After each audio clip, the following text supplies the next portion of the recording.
U današnjem videu vam pokazujem moj novi televizor za auto. Sad, vidjeli ste moj novi auto, novi stari auto i odlučio sam da mi je onaj ekran malo mali, tako da kupio sam televizor na kojem mogu gledati Netflix, YouTube, svašta. Tako da, prije videa ostavite like, subscribe i share.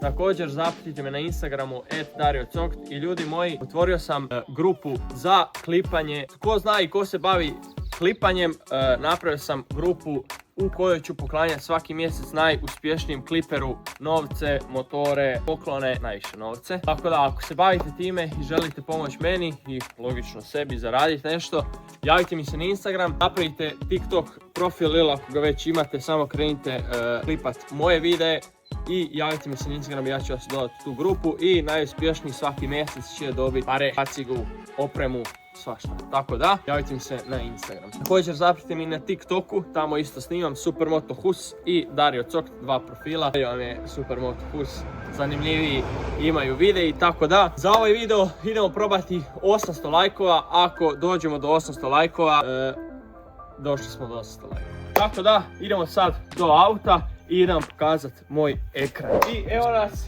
kod auta, onaj novi stari Audi A6 2015. Evo pokaže malo kamerman. Znači tu je taj Audi. Odlučio sam za njega kupiti televizor, tako da idemo sad unutra da vam pokažem taj televizor. Evo, radi se o Autocast Autoscreen AI. Specifikacije i budemo palili moj YouTube video ili Netflix unutra da vidite kako to se radi, tako da evo televizora, a mi idemo složiti palu. Ovako, ekran, to jest televizor se nalazi ovdje, evo vidite, radi se o Autoscreen AI. Ovako, ovaj uređaj ima čak i svoje zvučnike i ovdje ima USB-C, ima za AV in, SIM karticu i AUX. Sad budemo sad odlijepili ovaj najbolji dio koji svi tražite, tako da idemo to odmah sad napraviti.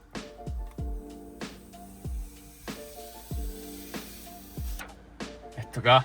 Evo ovako, pitate se kako se spaja, kako se stavlja ovaj televizor, jer kao što vidite ovdje nestane jer izlazi ovaj. Evo vidite, da izlazi i ne možemo se njega staviti. Sad, ovako, spajanje je vrlo jednostavno, spaja se preko kabla koji ide u u struju. Znači dolazi uz ovaj adapter za struju, imate ovdje i USB izlaz, tako da ga ne gubite. I spaja se preko USB-C kabla. Znači USB-C kabel ide u televizor i to je to od cijele fantazije, kako bi rekao. Sad kako ga stavljamo na ekran, u auto, kao što vidite ovdje imamo držač. Taj držač se zalijepi gore, ovdje se i samo se zakvači ovako, op i dolje. Tako da idem ja se to zakvačiti, idem ga uključiti, provukao sam kabel skroz ovdje sa strane i idemo upaliti da vidimo kako mašina radi. Sad, meni će ovdje malo virit kabel, ali meni to za moje oko ne smeta. Ako nekome bude smetalo može to riješiti. Moramo uključiti auto, jer logično ne dobije struju ako nije uključen. Evo, čim se auto upalio se i ekran. Eto, čim se upalio auto, upalio se i ekran. Inače, ovaj ekran ima 4 GB rama, ima 64 GB memorije. Znači, memorije. Sad se on polako pali. Možemo ga spojiti zvuk. Možemo spojiti preko Bluetootha, preko tog uređaja ili preko AUX kabla. Pošto ja ne želim puno kablova i puno jednostavnije preko, evo, vidite ovdje sad piše Connected Audi Dario. Sad, ovo vam je kao kompjuter, recimo to tako. Imate ovdje Bluetooth, stisnemo na tu Bluetooth ikonicu. Kad smo stisli tu Bluetooth ikonicu, ovdje vidimo Audi Dario i spojili smo se sa Bluetoothom. Sad kako još možete spojiti recimo internet, možete dijeliti svoj internet sa mobitela, to ja radim u vožnji, a kad sam ovako kod kuće možete se spojiti na internet kućni. Evo ja sam sad spojio, tako da idemo, stisnemo YouTube i sad ćete vidjeti kako radi. Ovdje imate kako je to rekao, AI, znači stisnete ovdje i pričate i on vam, ne znam, pitate ga koliko je sati i kaže vam koliko je sati, a ovdje imamo neki kao brzi meni, imamo kuću ovo da nam se splita na dva ekrana, jedan ekran. Imamo za pojačavati, smanjivati, za svjetlinu. Znači evo vidite, svjetlina se može smanjivati, pojačavati. I evo nas na YouTube-u.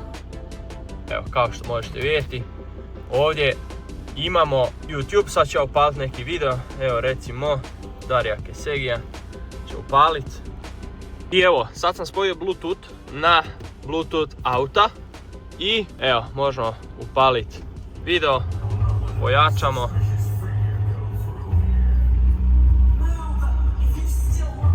Eto vidite, sve se vidi. E sad, još jedna stvar koju sam ja tek kasnije skužio. Kada gledate, imate ove black barove. E sad, kako da se njih riješite, samo zoomirate full i evo ga, imate full, preko full ekrana, ali bolje ovako. Tako da, idemo sad i u Netflix da vidite kako Netflix radi.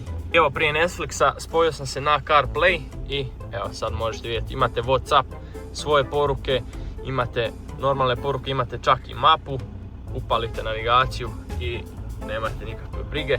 Tako da idemo sad pogledati Netflix. Evo nas tu, evo vidite imate YouTube Music, Play Store, sad ćemo otvoriti Netflix. Također, ovo sve što sad radim možete raditi i u vožnji, ja ne preporučam da se to radi u vožnji. Evo, ušli smo u Netflix, ja se sad ne budem logirao jer iskreno nemam baš volje se trenutno logirati, tako da idemo tu i idem pokazati još jednu jako zanimljivu stvar. Imate čak i Spotify, evo ja ću sad upaliti ovu svoju, evo znači da uđemo u CarPlay. E sad, jedna još jako dobra stvar je muzika, znači uđemo u vašu aplikaciju koju koristite za muziku, ja trenutno koristim Music X, stisnemo muziku i stisnemo play. Meni je sad trenutno internet dosta loš jer živim nogu iza nogu, ali vama će ovo sve raditi. Evo vidite, piše sve, terasa. Ako vi ljudi hoćete kupiti ovakav ekran za vaš auto televizor, imat ćete link u deskripciji od Autocast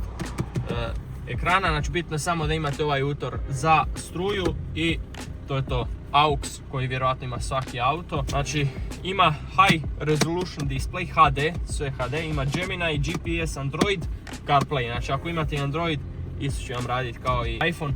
Tako da je jako dobra stvar za dosta male novce. Znači ovaj ekran možete dobiti, to jest kupiti za 150 eura. Iskreno, to po meni nije puno, pogotovo za ovakvu neku stvar koja je bolja puno od većine original ugrađenih navigacija i tih ekrana. Tako da eto, još jednom spominjem, ako hoćete kupiti ovaj Autocast Autoscreen, također imate i drugih ekrana, možda ima baš za vaš auto, ali ako želite baš ovaj kupiti, imate link u deskripciji od stranice, posjetite stranicu i kupite proizvod. Dakle ljudi, eto, pokazao sam vam kako ovaj ekran radi, po meni iskreno brutala i to bilo to ljudi. Vidimo se u sljedećem videu, a do tada veliki pozdrav.